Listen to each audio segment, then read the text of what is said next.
Design efficiency improvement. ZW3D 2026 further optimizes the design efficiency in different scenarios, like opening large assembly drawings, creating drawing view projections, and designing in multi-solids drawing. Now let's take a look.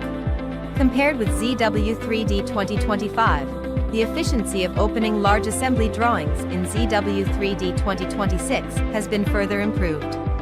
In industries such as machinery and equipment and boilers, the products are large in size, so the assembly drawing files are also larger. This improvement saves a lot of time and better supports the smooth design process of large assemblies. In addition, the efficiency of parts and geometric projection of drawing view has been improved. It can be seen that without turning on hidden lines and center lines, ZW3D 2026 is faster in creating projections. Finally, the design efficiency is also optimized in multi-solids drawing. Now we try to create a hole in a drawing containing 4,500 solids.